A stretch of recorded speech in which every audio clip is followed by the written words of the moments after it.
In a back room of a Pompeian villa, archaeologists uncovered a skeleton of a teenage girl, her wrists shackled to a wall. She wasn't a criminal. She was property. And she wasn't alone. There was another remains of a young woman, still wearing her jewelry, buried in volcanic ash. She wasn't fleeing. She was waiting, trapped.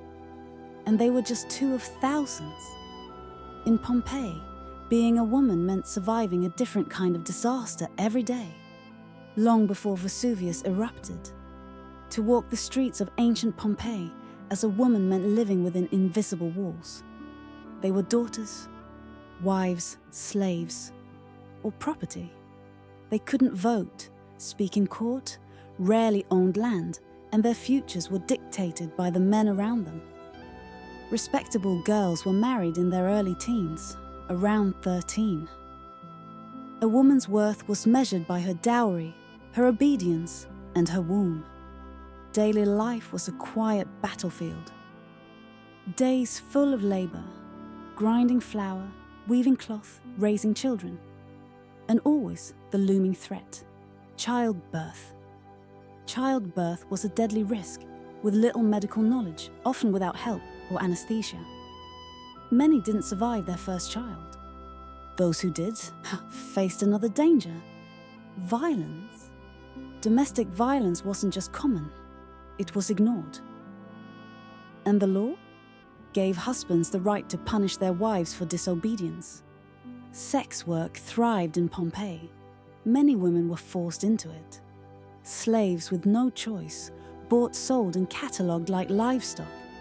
Some were branded, tattooed, and locked in rooms the size of closets. Graffiti still marks the walls, preserving their names and their prices. A few elite women carved out influence, hosting salons or handling family business in their husband's absence. But most were locked into domestic roles, trained to smile while enduring the weight of survival. Then came August 24th, 79. AD. Mount Vesuvius exploded, sending a deadly cloud of ash, heat, and gas over the city.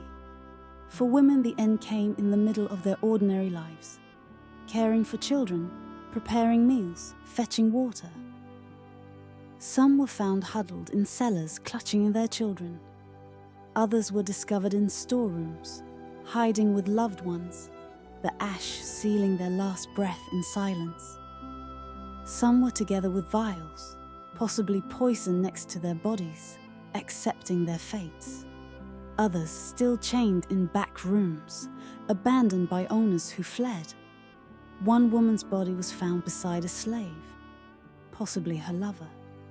Another wore dozens of gold rings and earrings. Were they a sign of wealth, or everything she could carry as she ran? Another cast shows a woman curled into herself, arms wrapped around her stomach. Maybe pregnant, maybe just afraid.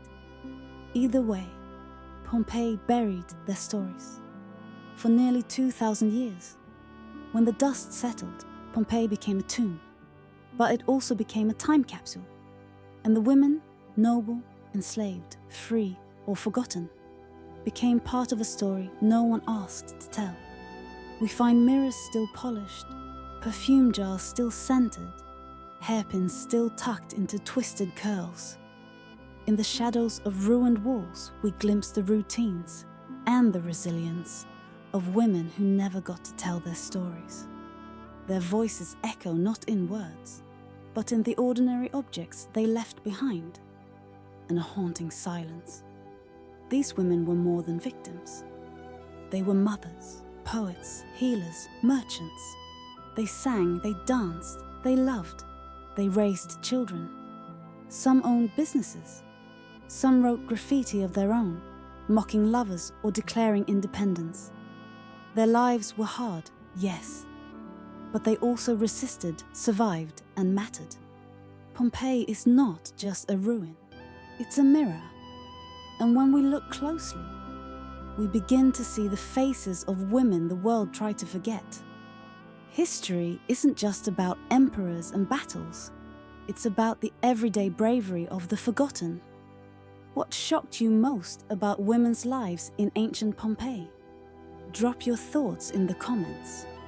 And if you want more hidden histories brought to light, don't forget to like, subscribe, and share. Because the past still has voices. We just have to listen.